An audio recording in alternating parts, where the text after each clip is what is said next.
இது ஸ்ரீவாரி ஜோதிடம். பிறந்த கால புதன் மீது கோச்சாரத்தில் வரக்கூடிய சனி பகவான் பயணிக்கும் பொழுது உங்கள் சுய ஜாதகத்தில் புதன் மீனத்திலேயோ ரிஷபத்திலேயோ கன்னியிலேயோ அல்லது தனுசு ராசியிலோ இருந்துச்சுன்னா இந்த பலன் நிச்சயமாக பொருந்தும். முதலில் மாணவர்கள், புதன் என்றாலே கல்விக்கு அதிபதினு சொல்லுவாங்க. மந்த கிரகமான சனி அவரோடு இணையும் போது உங்கள் படிப்பில் ஒரு விதமான மந்தநிலை ஏற்படுறதுக்கான வாய்ப்புகள் உண்டு. எவ்வளவுதான் படித்தாலும் மண்டையில் ஏறாதுங்கிற போன்ற உணர்வு இருக்கும். தேர்வு நேரத்தில் திடீர்னு ஞாபக மறதி போன்றவை ஏற்படுறதுக்கான வாய்ப்புகள் நிச்சயமாக உண்டு. இந்த காலகட்டத்தில் படித்தா மட்டும் போதாது, எழுதி பார்க்கணும். 100 மார்க்குக்கு படித்தீங்கன்னா பெருசாக சக்ஸஸ் பண்ண முடியாது. இந்த டைமில் 400 மார்க்குக்கு படித்தா தான் 100 மார்க்காச்சும் வரும். உங்கள் கவனத்தை சிதறிக்கக்கூடிய நண்பர்களிடமிருந்து சற்று தள்ளி இருப்பது நல்லது. அடுத்தது மிக முக்கியமானது, ஆன்லைன் மோசடின்னு சொல்கிறக்கூடிய டிஜிட்டல் மோசடி, டிஜிட்டல் ஸ்கேமில் கண்டிப்பாக இந்த காலகட்டத்தில் நிறைய பேர் லாக் ஆவீங்க. புதன்கிறவர் கம்யூனிகேஷனை குறிக்கக்கூடியவர். இந்த நேரத்தில் உங்களுக்கு பரிசு விழுந்துருச்சு, இல்லை குறைந்த வட்டியில் லோன் தர்றோம் அல்லது அதிக வட்டிக்கு பணம் தர்றோம் அப்படிங்கிற மாதிரி ஏதோ ஒரு வகையில் உங்களை வச்சுக்குவாங்க. முக்கியமாக இந்த லிங்க்ஸ் வருது பாருங்க, தெரியாத லிங்க்கில் ஏதோ ஒரு லிங்க்கு கிளிக் பண்ணி அது மூலிமா பணம் ஏமாறதெல்லாம் இந்த காலகட்டத்தில் நிச்சயமாக நடக்கும். இது எந்த வகையிலும் உங்களை பயப்படுத்துவதற்காக இல்லைங்கிறத மைண்டில் வச்சுக்கோங்க.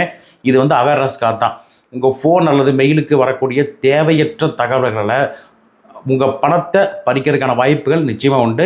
யாரையும் நம்பி இந்த காலகட்டத்தில் கண்டிப்பாக ஜாமீன் கையெழுத்து போடாதீங்க. பிளாங்க் செக் கொடுக்குறதோ அல்லது பெரிய தொகையை முன்பின் தெரியாதவர்களை கைமாத்தா கொடுப்பதோ இந்த நேரத்தில் பெரும் நஷ்டத்தை தரதுக்கான வாய்ப்புகள் உண்டு. முக்கியமாக உறவுகளை பொறுத்த வரைக்கும் புதன் இளமையை குறிக்கக்கூடியவர். இந்த காலகட்டத்தில் காதலர்களிடையே தேவையற்ற மனக்கசப்புகள் வருவதற்கான வாய்ப்பு உண்டு. நீங்கள் ஒரு அர்த்தத்தில் சொல்ல போய் அது தவறாக புரிந்து கொள்ளப்படுறதுக்கான வாய்ப்புகளும் உண்டு. நண்பர்களிடையே விரிசல் ஏற்படக்கூடிய வாய்ப்புகளும் இந்த காலகட்டத்தில் உண்டுங்கிறதால முடிஞ்ச வரைக்கும் பேசும் முன்னு யோசித்து பேசிக்கிங்க. யாரிடமாவது ஒரு ரகசியம் சொன்னீங்கன்னா அது உங்களுக்கு பெரிய அவமானத்தை வருங்காலத்தில் தேடிக்கிற வாய்ப்பு இருக்குது. எனவே உங்கள் ராசிகள் உங்களுக்குள்ளேயே, உங்கள் ரகசியத்தை உங்களுக்குள்ளேயே வச்சுருக்கிற நல்லது. உடல் ரீதியாக பார்த்தோம்னா ஸ்கின் அலர்ஜி அல்லது நரம்பு சம்பந்தமான சின்ன சின்ன பிரச்சனைகள் போகிறதுக்கான வாய்ப்பு இருக்குது.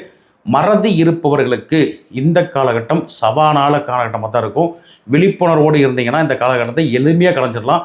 ஸோ மேலும் இந்த கோச்சாரத்தில் சனி உங்கள் பிறந்த கால புதன் மேலே பயணிக்கும் போது மட்டுமல்லாமல் மற்ற கிரகங்கள் மேலே பயணிக்கும் போது என்னென்ன நடக்குங்கிறத பற்றி தெளிவான வீடியோவை கொடுத்துருக்கேன்.